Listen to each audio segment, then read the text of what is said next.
My guest today on Sherpa and Friends is Warren Chalklen. Warren? Yes, hi everyone.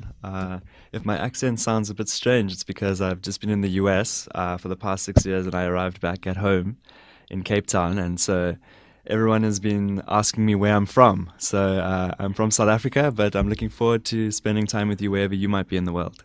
Lovely, thanks Warren. And I was about to introduce you. So, Warren, you are a professor, Yes. a lecturer, educator. You're a social entrepreneur. You've been in the public service.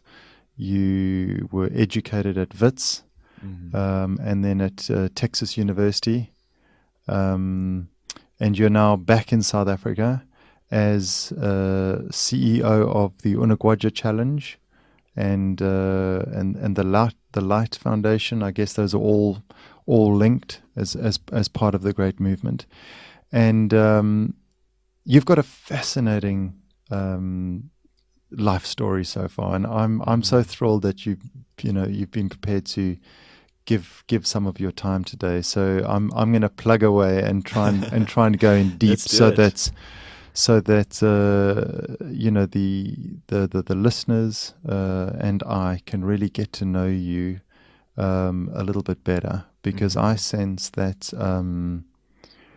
I've only met you once before, and that was at the launch of Butterfly Man last week in Langa, John McEnroy's new book. What a fantastic evening that was, Oh, goodness. Yes, I think I'm still a bit stiff from dancing, Steve.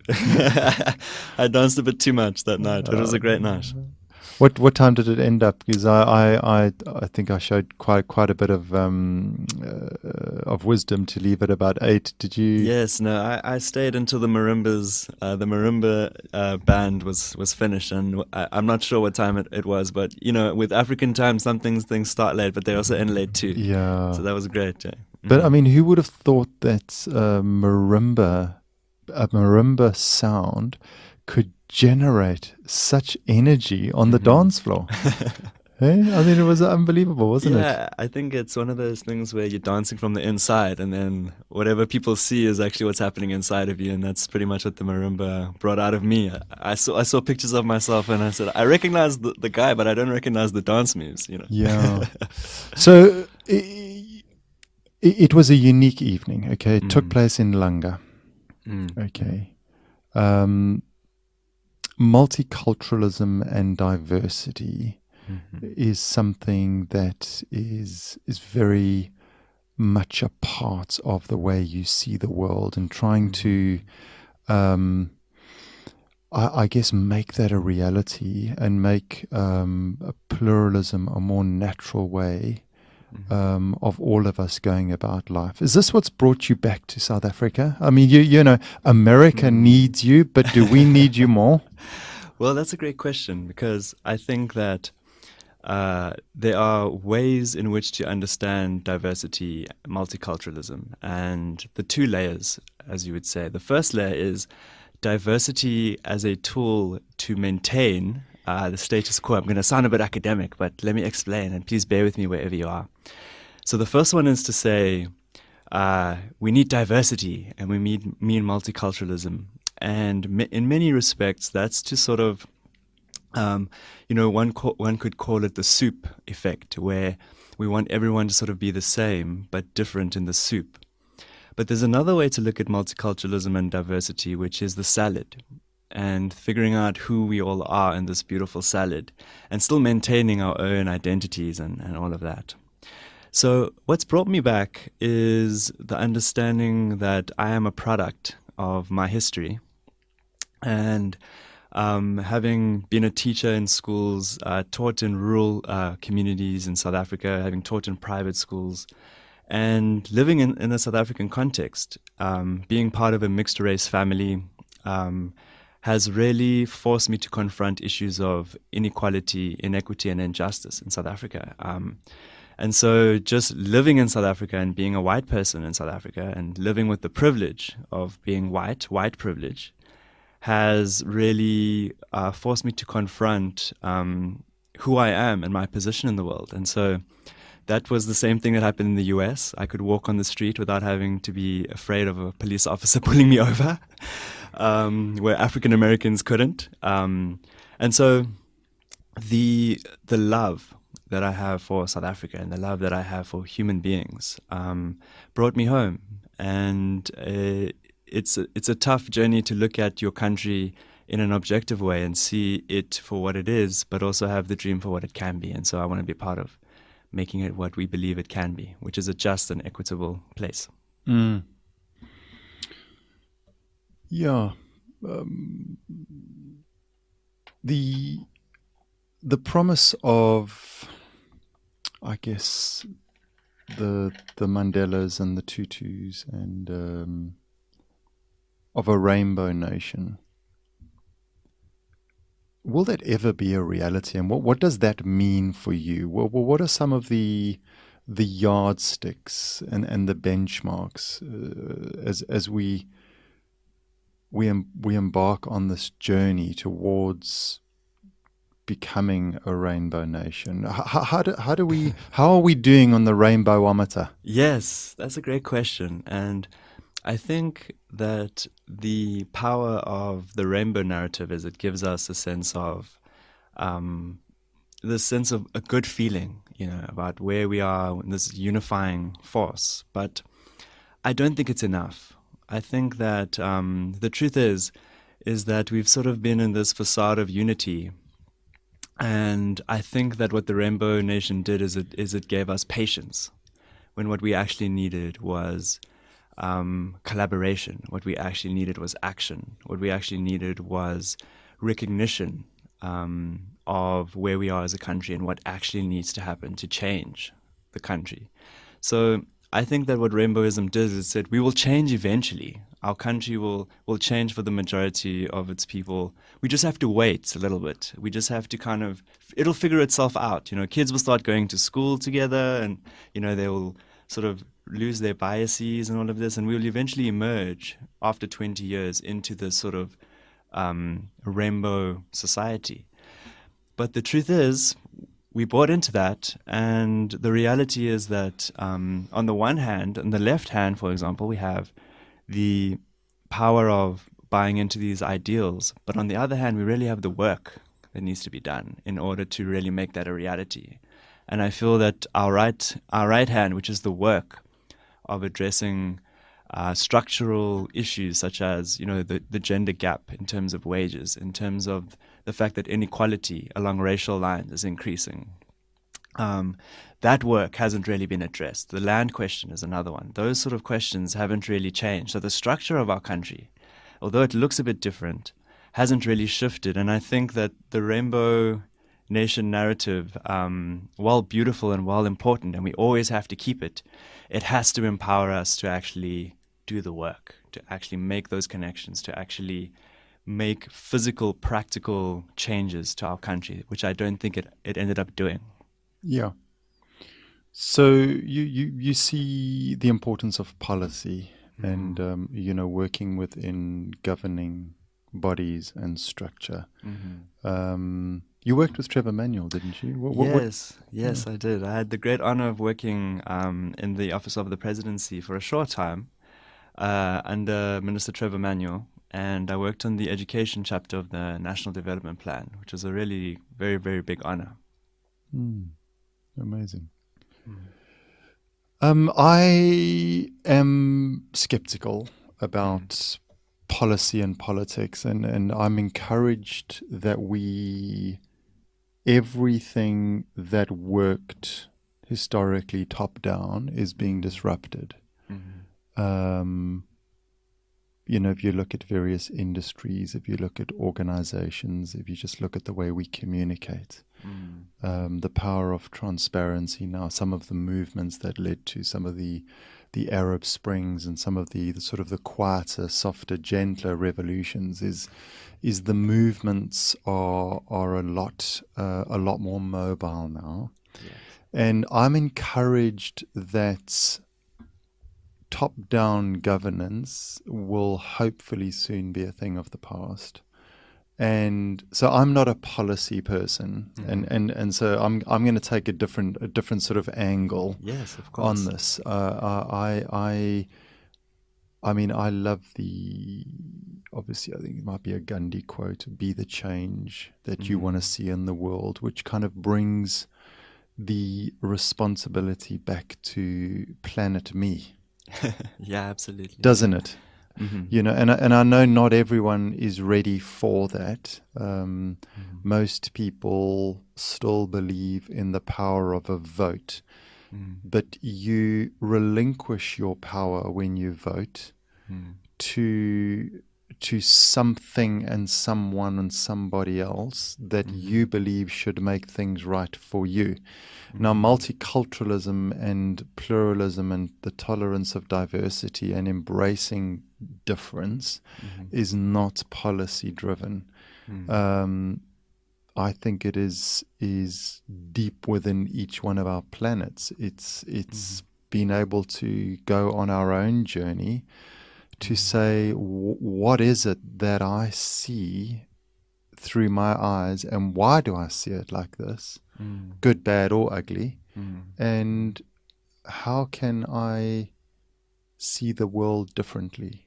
Do you get what I'm saying? Absolutely, absolutely. And you know, it's so funny. As a student of government, the first thing they ask you is, why do we need government?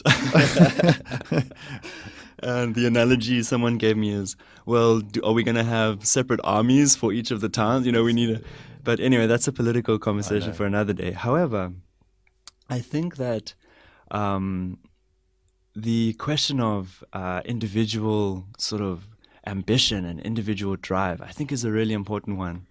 But I think in a country like South Africa, you know, government has really been responsible for the context that we currently find ourselves in, right? And so in a fragmented social country like South Africa, we need a unifying force to help us sort of, you know, put in place some of the pieces that we need to pull this country forward.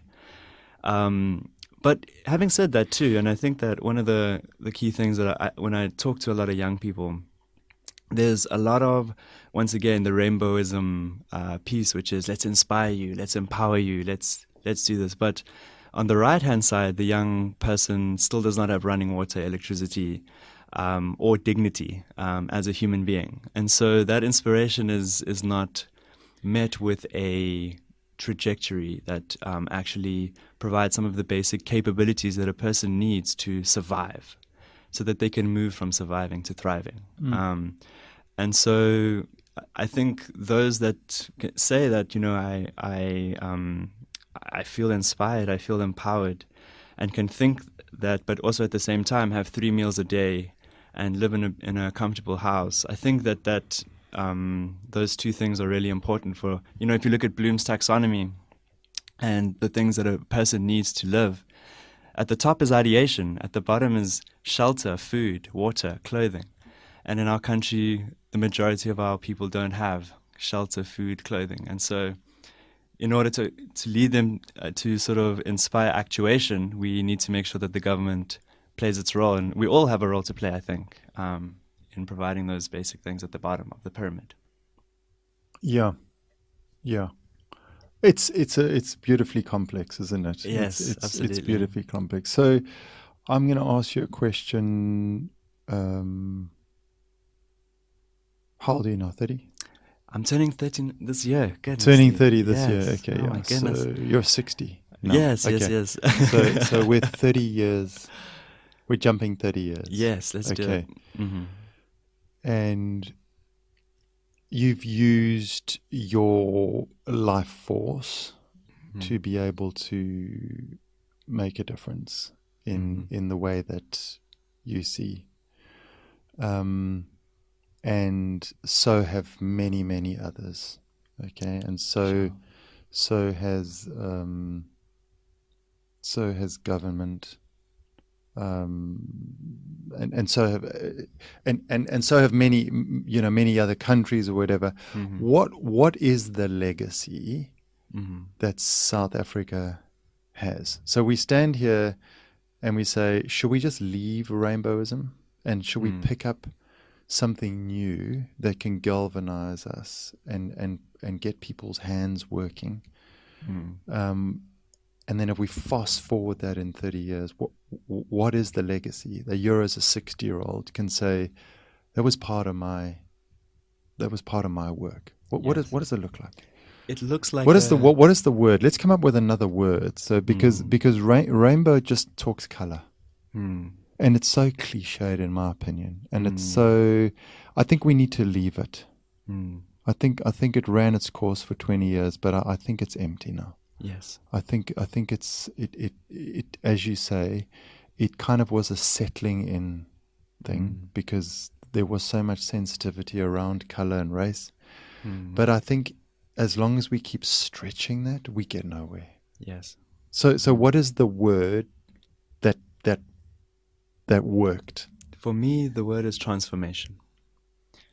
I think that when we talk about, it's funny when I was watching this beautiful documentary in Langa about the woman of Marikana, and how it basically was a chronological account of their experience from the moment their husbands were massacred to present day, and their fight for justice with Lunman and various other pieces. And the reflection that I took from this is that, we talk about her story, not his story, her story, which is a very important way to think about it. Whose history? In this case, it was her story. But also the idea that because time changes, we have such a thing as history. But in my opinion, and the way that I think about this is, history is only a record of change.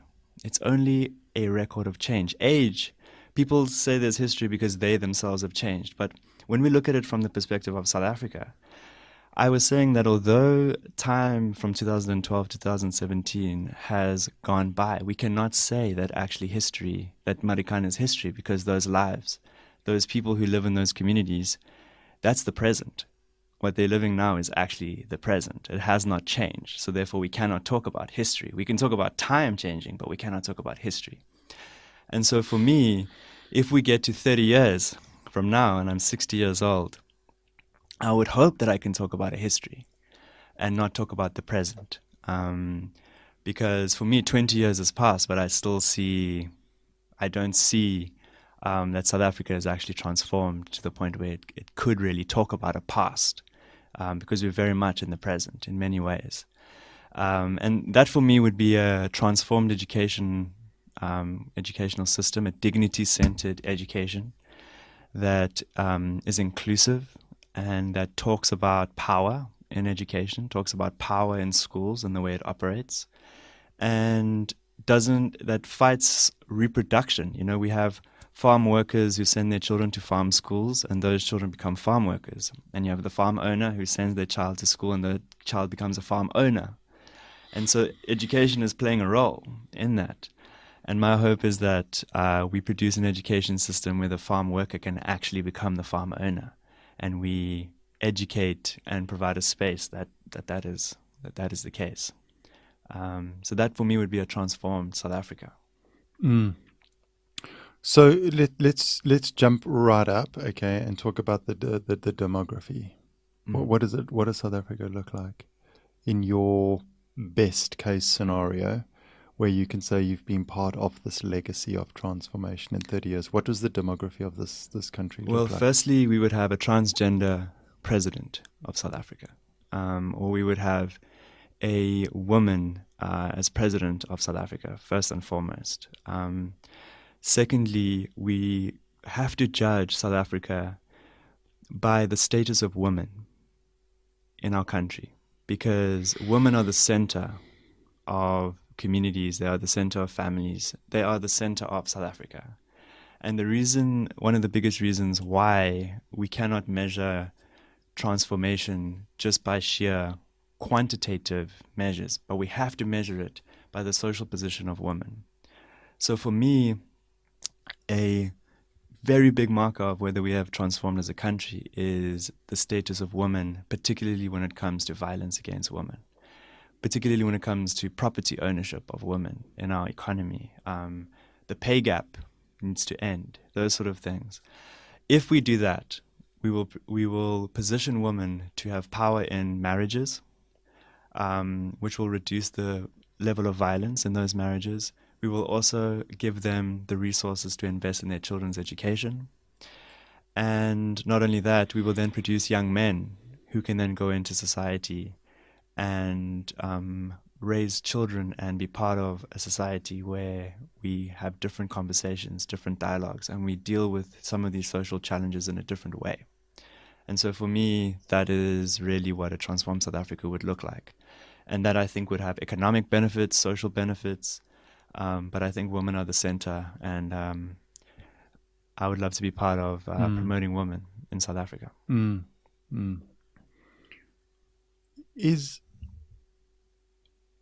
the Inagua, how does that, I mean, and this is obviously a big part of what you do right now, the Inagua challenge, and Yes. I mean, it's such a phenomenal, I guess, movement, and such a, I mean, it really is a big test of sort of the odds and adversity that the individuals who participate in it go on something like that. Yes. Do you want to just explain to the audience a little bit about what the Inagua challenge is? And Yes, I would love to, Steve. Thank you for that great question. So the mission of Inagua is to build a prosperous and equitable South Africa through partnerships in education. And so that's our mission. And the way we enable that mission to happen, we are based in Langa Township, just outside of Cape Town. And I use the word township just because that word's been given to me. In fact, it's a community. It's a thriving community. And so one of the things that is so powerful to the Inagua, and I encourage you to go to inagua.com to find out a bit more, but one of the most powerful events that we have is every year we have I call them crazy, Steve. I don't know, there might be some, I call them crazy.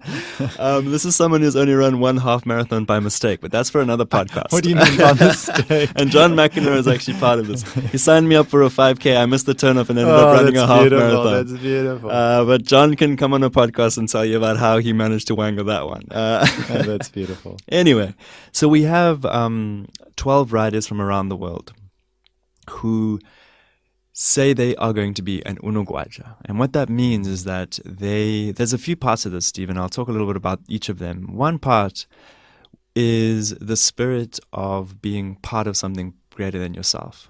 And so that's the first criteria we use when we select people to go on this journey. The second one is a commitment to transforming people's lives. And those are really the motivating, that's the Rainbow Nation motivational piece that we have to then evaluate the second and the third and fourth piece, which is these riders raise money. They are athletes. They raise money. And what they then do is they cycle from Cape Town to Durban or Pietermaritzburg, wherever the Comrades is going to kick off from. And then they run the Comrades over a 10-day period. Oh, that's quite something. Yeah. And, oh my goodness, I tell you, the connection that people feel as a result of this process. And along the way, which is where our programming comes in and our mission comes in, is they actually use their time to donate to communities along the way in programs. But quite recently, we've actually developed our own internal program, and so a lot of those resources will come internally. Anyway, the long and the short, Steve, is that if people want to be part of something that, when you're on the road, you're on the 6th or 7th day, you're wondering, how am I going to get to Pietermaritzburg? And that's when the 1 and 2 kick in. That's where, why am I doing this? Why am I here? How is my pain actually connected to changing someone's life? And that's really where the message of Inagua comes in, which is dignity, integrity, and transformation. And that's how these two incredible physical feats and spiritual, emotional feats come together in a 10-day process. It's quite intense. I haven't actually gone on it yet. My first will be this year, but I've met many people who have amazing stories. Yeah, me too. And it's quite incredible. So I'm excited for that. Yeah, I mean, it must be a really stimulating thing that you're into now. And so, what is a typical day in the life of Warren Chalklen? What do you do? Yes. I mean, like now, So, are you preparing for it? Do you raise money? Yes.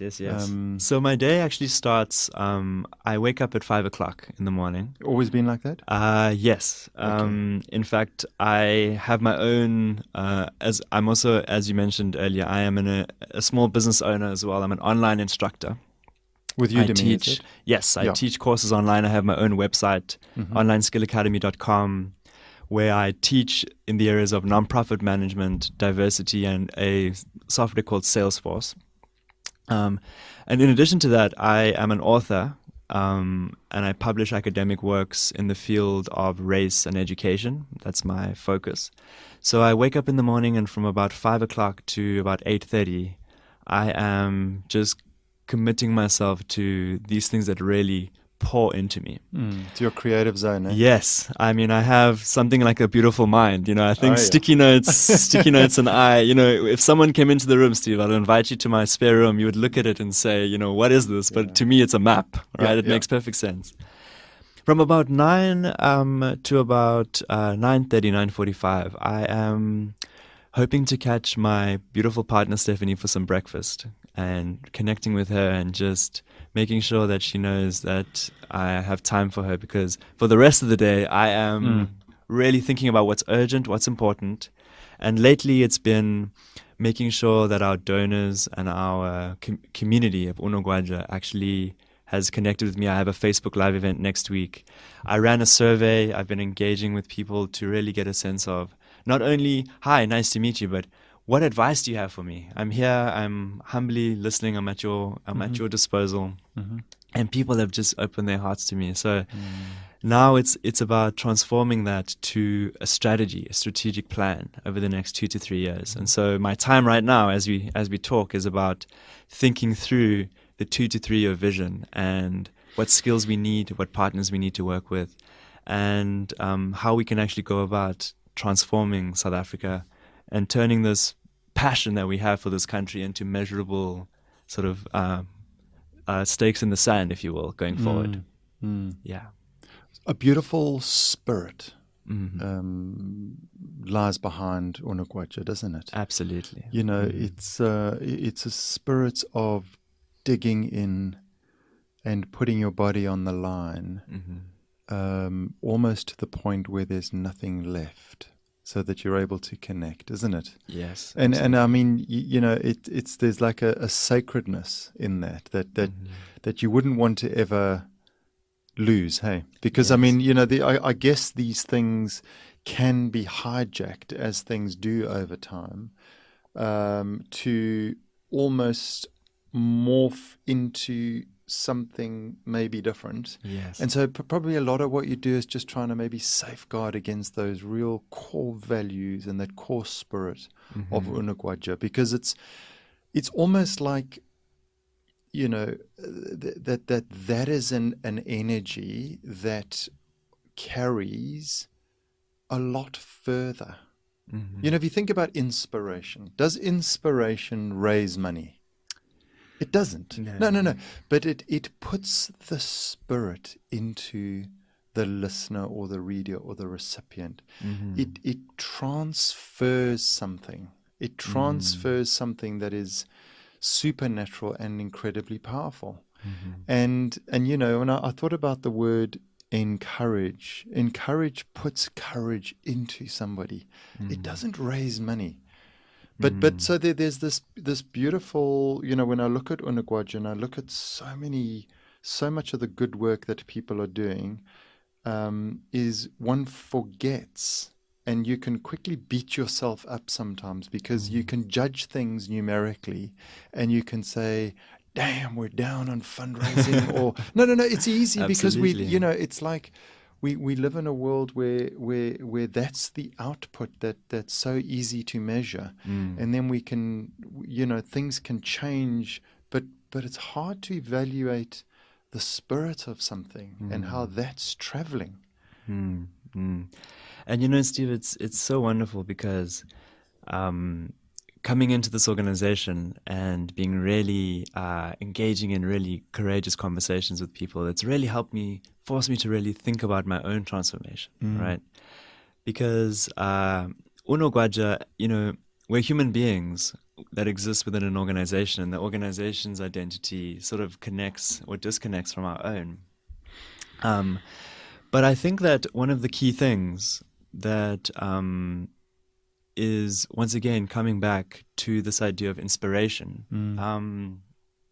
I think in some respects that has, in certain ways, and forgive me if this is sort of challenging a little bit, but the thought of inspiration and the thought of empowerment, I think, comes from a position of power. And the sense that I have the power to inspire someone, or I have the power, and not only that, I can choose who is to be inspired.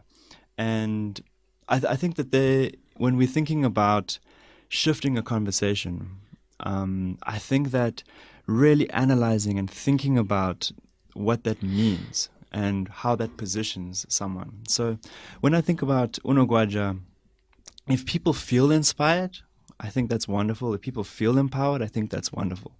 But I don't think that that's actually the aim, because it positions us as this repository of hope, this repository of inspiration, this repository of empowerment, and it creates an imbalance in the relationship.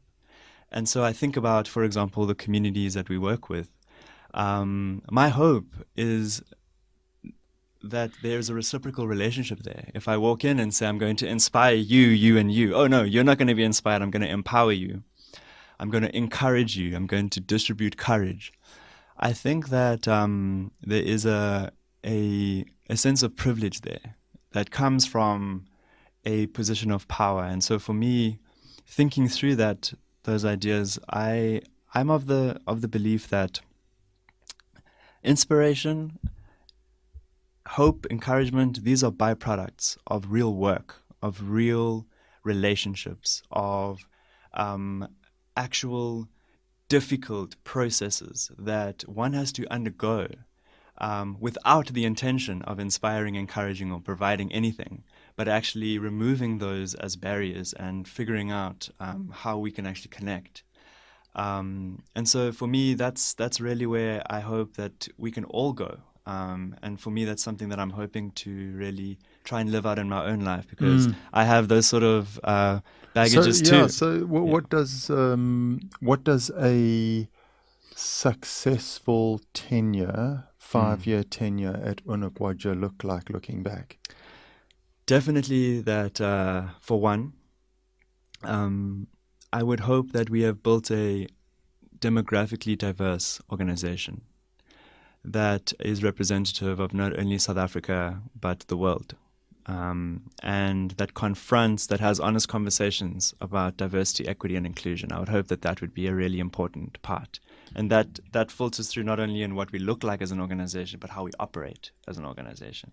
That would be my first thing. The second thing is to ensure that young people and families that go through our programs actually feel ownership of the programs that they have. In other words, we are not service providers. We are partners.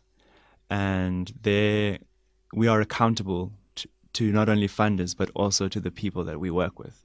We work with people's children, with mothers. They're sending us their biggest asset. They're sending us their child. And is this in some of the schools that you partner with? Yeah. With a mom is sending you their daughter, and we honor that. We value that.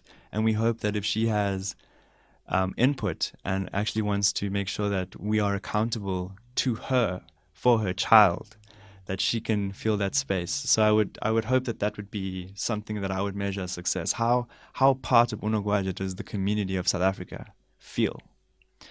And then finally, I would measure my success through the sustainability of this organization and through the ways in which it relates to people and the ways in which it participates in justice and participates in actually fundamentally being part of the solution to making this country a better place. Yeah.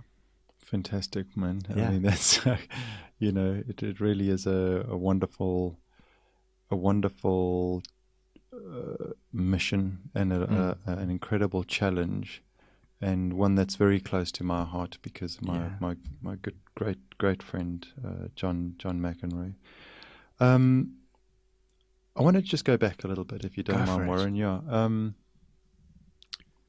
I read one of your blogs. Ah, yes. Which one? It was the one where you spoke about, I guess, multiculturalism and based on the fact that your sister is coloured. Do you want to just explain? Did your mum and dad adopt her? Or, yes. Yeah. Are you adopted? No, I'm not adopted. Okay. No. So maybe just take me back, because you yes. lived in Joburg. You grew up in Joburg. Yes. You're Jewish, right? Well, that's another funny story. No, that's no, another funny story. Yeah. So I'll tackle all of these. Yeah. And I think it's important because I think the real question is, Warren, why are you the way you are? And I've explored this question a bit, and I have some insight on that by going through this process. So I'll try and deal with everything together. So first things first, yes. One of the most incredible things that I feel so honored and valued and just on my hands and knees grateful for is that I have an incredible sister, Melissa, who also happens to be mixed race or colored. She would identify with using different words, but I will just... Children of the globe, man. Yeah. We're all children of the planet. Yes, but she was born on the 21st of March, 94. And I think having a sister who is a different race in a country like South Africa really matters. And in essence, really what I found as a white person is that my so-called consciousness has come most often at the expense of a person of color, a woman, a person with a disability or differently abled person. And so growing up, of course, we would go to swimming pools and then, we would have, race was always part of our lives. Now, one of the key things though, and this is something that we as a family is that we never actually acknowledged that, if you had to ask my mom, bless her, and I love her, but if you had to ask my mom what race is Melissa, she would say it doesn't matter what race Melissa is. But in our daily lives, it mattered. It really mattered. Where we went, how people spoke to us. We would go to people's homes and they wouldn't allow us to sleep over. Sometimes we'd be served with different knives and forks. There was always a question of the Melissa question. And so that was always part of my growing up, obviously being the eldest sibling.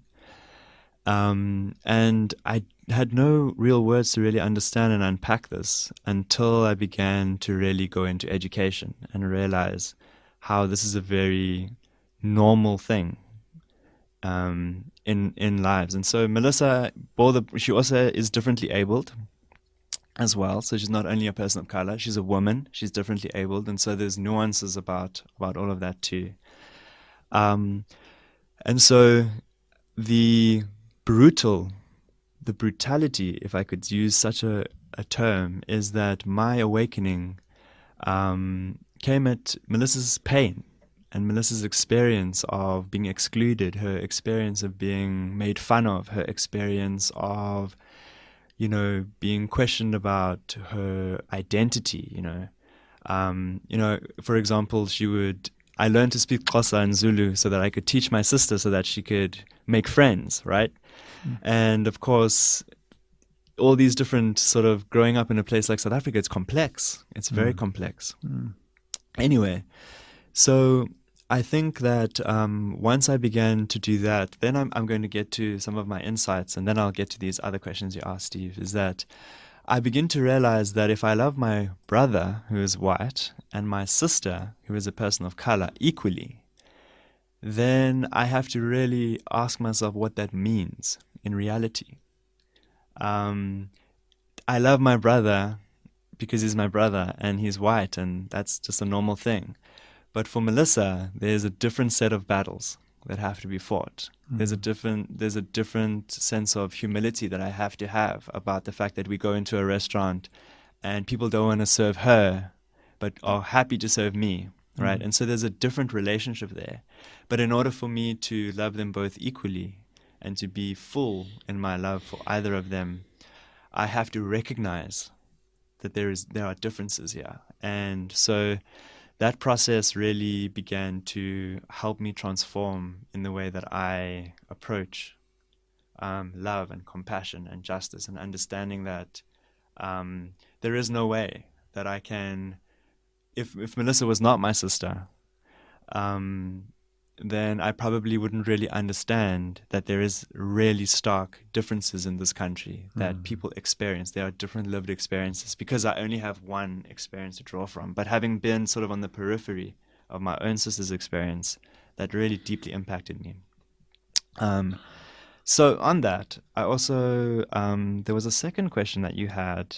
Can you remember it, Steve? I think I might have just I think it might have been whether you had any sort of traditional religious framework yes, or of whatever. Course. You know, yes. Whether This is Christianity or beautiful. anything. Whether I'm Jewish. Oh, yeah, yes. Yeah, So I mean, I just threw it in there. This is so beautiful. This is so beautiful. It's so curvy. And I do, yes. You know, this is like me trying to bat against Paul Adams. I don't know if you remember Paul Adams. You don't know where the ball's coming or going, right? And for those who may not know that reference, there's a great South African cricket player. I recommend you YouTube him. His name is Paul Adams. Yeah. His bowling style. Oh my gosh. It's incredible. You didn't know. It just came out the side. So look, I'm in the studio here with Paul Adams, aka Steve Cragg over here. Anyway, so my family has not only been diverse in terms of race, we've also been diverse. And also, if I could just add one more element to that I come from a family that is third or fourth generation Afrikaans on my father's side and British on my mother's side. And so there's a very strong historical, I'm third or fourth generation South African, but I have to recognize that my lived experience today is a byproduct of the, for example, First and Second World Wars fought in South Africa that protected white domination in this country, that ultimately resulted in apartheid, which gave me a good education, which landed me up in the States doing a PhD. And here I am with you, Steve. You know, there's links between these things. But in addition to that, my beautiful mom has an even more beautiful sister. Bless her, she is passed. Her name is Jillian. She converted to Judaism. Okay. And of course, we grew up, my parents divorced, and we grew up in that home for a while. And so I was convinced I was Jewish. So much so that just very, very recently, Stephanie, my partner, and I got married in the Catholic Church. And, you know, the thing is you have to go through a process, which is really incredible. And one of the things is that I had to have a baptism certificate. And I was... You know, I said, Stephanie, it's going to be a bit hard for me to get a baptism certificate. And so I was communicating with my grandmother, my dad's mom.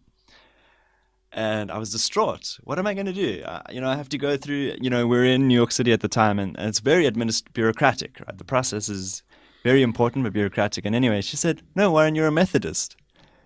I said, excuse me? She said, no. When your parents went away for the weekend, I took you to the Methodist church and I got you all baptized. That's beautiful. And I emailed the Edenvale Methodist church and they sent me my baptism certificate. That's beautiful. I went to the Catholic church. I said, now I know why I've been confused my whole life. Oh, that's great. But on the question of spirituality, I would consider myself, I wouldn't consider myself denominational or even Christian, if you will. But I do attend church with my wife. We go to church every Sunday. But that's not the point. I want to get to my philosophy of religion. And this is directly borrowed from Frank Chikane. So I'm a scholar of Frank Chikane, Reverend Frank Chikane. And one of the things he says, Steve, is that, and if you read the work and you read the life of Frank Chikane, you will know that he was actually kicked out of his own church. Okay. And the reason why he was kicked out of his own church is because they accused him of being unchristian and engaging in politics. And let me talk about those two before I get to my point. They said that you are talking about politics, but it is Christianity that is the reason, you know, God has ordained this society in the way that it is. And for you to talk out against apartheid is to go against the word of God. Okay, because why would God create a system as unjust as this? It must be the way it is. Okay, and in addition to that, the focus of the church was what he calls the first level. All right, and that is that the church was focused on social services in the community. So that was food kitchens, that was all these sort of things, right?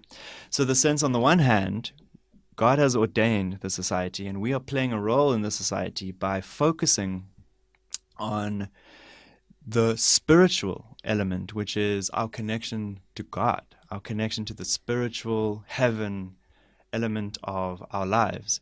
And so we are serving God when we are providing food to people. We are serving God when we are going to their homes and easing their suffering. And that's why in many prayers you would hear, in Islam, in Judaism, you would hear, pray for the sick, pray for the homeless, pray for those that are suffering, right? But Frank Chikane comes around and he says, that's great. But there's a second level that we need to talk about, and that is the transformation of society such that we address why hunger exists, why homelessness actually exists, and why we are sort of dealing with the outcome of a systemic root, and our connection to a spiritual power is actually about turning our attention to that piece, right?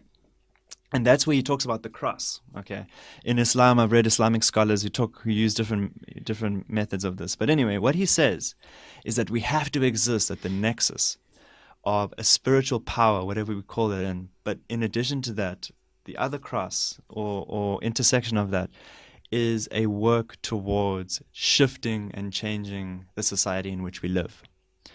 And within that tension is pain, is suffering, is difficulty, is challenge. It's the crucifix. It's the crucifix, right? It really is the crucifix. In his perception, in Islam, there's a fantastic scholar, forgive me, I forget his name, in Judaism, in the, these texts are escaping me, but the same process comes through, and we talk about liberation theology. We talk about liberatory Islam, that center the purpose of these spiritual powers, not necessarily only to ease suffering, but to confront the reasons and causes for the suffering. So a simple analogy is, instead of feeding the homeless outside, actually thinking about what it is that is kicking people out of their homes, such as gentrification. Why is the church not focusing on gentrification? Why is the church not focusing on the capital system that is essentially producing these things? So I'm going into a bit of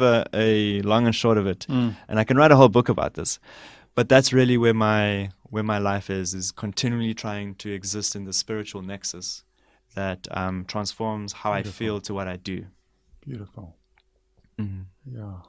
Mind, breath, spirit, and hands, eh? Yes. That's where they all kind of come together. Absolutely. You're allowed one audience, okay? You're allowed to choose one person. I want to try and understand the bullseye of your life's mission right now, Warren, and we're going to end off with this. Yes. You're allowed to take one person into a room, and you're allowed to. You've got permission to spend as long with them as you need to be able to bring around transformation. Yeah, the old starfish. Yes, that's an easy one. That's an easy one. So what does that person look like? And where are they? What do they do? Yes. I want to try and understand, because it's the bullseye. At the end of the day, definitely. At the end of the day, you say, well, it's this. Yes. Or is it, Yes. That person is a Brazilian man. His name is Paulo Freire. Steve, this man worked in literacy programs in Brazil. He was exiled from the Brazilian military government. And he developed a pedagogy, what he calls a pedagogy of liberation. And his views, essentially, when you think of you think of people in South Africa, Jay Naidoo is a great example. These are all scholars of Paulo Freire. Okay. Frantz Fanon has read Paulo Freire's work. He wrote a book called Pedagogy of the Oppressed. And essentially what Paulo Freire's main thesis is, Steve, is that this world is made up of power, and the greatest power is love. And in order for us to truly love, we have to unmask the way power operates. And once we unmask how power operates and everyone can live in their truth, then we can truly be authentic with one another. That's his central thesis. And so in the room, he died in 1997, and I would hope I'd have a Portuguese English translator in the room with me. So maybe you can take a few courses and we can make that happen, Steve. You'll be Paul Adams and the Portuguese translator. Anyway, the main question I would ask him is, how do we operationalize love, Paulo Freire? How do we? Operationalize love. How do we operationalize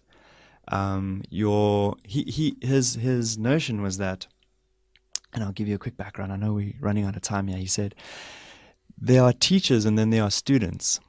And he said that the relationship between the teacher and the student is that there's an unequal power relationship there. And in order for the student to succeed, they have to essentially internalize the knowledge of the teacher. But the problem is that often in rural communities, for example, the teachers come from certain biases for the students, right? And so the student has to internalize the worldview that the teacher has of them in themselves. They have to look at themselves the way the teacher sees them, right?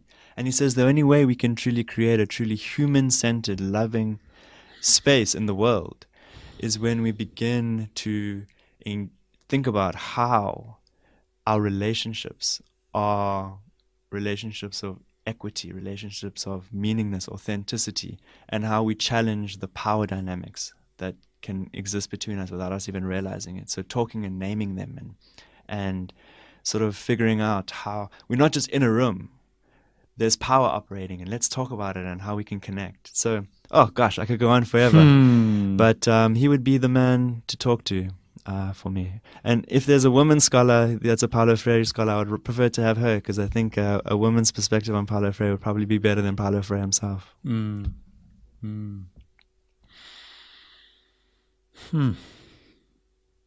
I too could kind of go on. I've really enjoyed this chat, Warren. It's been a lovely opportunity to get to know you a lot more, and you've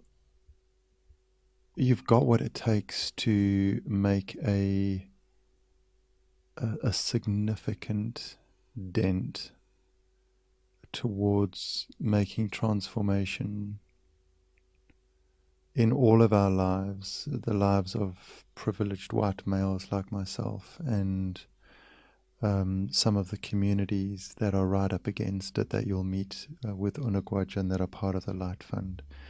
And I wish you all the